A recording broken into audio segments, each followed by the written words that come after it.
প্রত্যেক বছর পঞ্চমী দিন আমরা বন্ধুরা মিলে আমাদের এখানকার ঠাকুরগুলো দেখতে বেরোই। আমার আর পিঙ্কির একটু দোকানে যাওয়ার ছিল, তারপর দোকান থেকে বেরিয়ে আমরা ঠাকুর দেখতে বেরিয়ে পড়েছিলাম।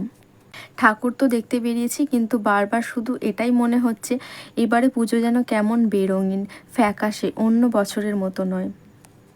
হ্যাঁ, আমি বেরিয়েছি, ঠাকুর দেখেছি, ঘুরেছি, খাওয়া দাওয়াও করেছি, কিন্তু অন্য বছরের মতো সেই আনন্দটা সত্যিই পাইনি।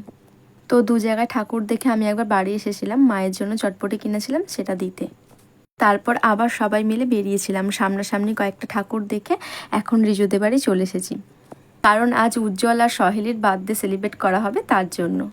আর এখানে এনার বক্তব্য শুনুন, এখন কোথায় ঠাকুর দেখতে যাবে এই নিয়ে ঝগড়া শুরু হয়েছে। সেই ছেলেটার মতন। আমার ভিডিওটাও কাঁপবে। Happy birthday. বেচারা একাই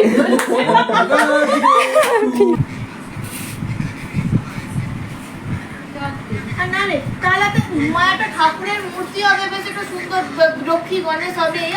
কি আর থালার মতন দেখছে, সেটাকে নিয়ে তার নিচে দুটো কি একটা এরকম শিলা হয় না রে, নারায়ণ শিলা, ওরকম নারায়ণ শিলার মতন কি বলে লক্ষ্মী গণেশ করেছে। এই দেখ, ওটা অ্যাস্থেটিক নিকুচি করেছে।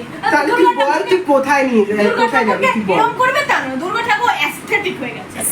লোক বাবা তোর ভিডিওটা দাঁড়া ভাইরাল তাহলে তুই কোথায় যেতে চাইছিস তুই বল। তুই এতদিন টাকা বল, দিতে চাইছি না। তাহলে তুই কোন দিকে যেতে চাইছিস তুই সেটা তো বল। তো ঝগড়াঝাটি কমপ্লিট করে এখন আমরা খেতে বসে পড়েছি। উজ্জ্বল আর সহেলি আজকে ওদের জন্মদিনের বার্থডে ট্রিটটা দিয়েছিল।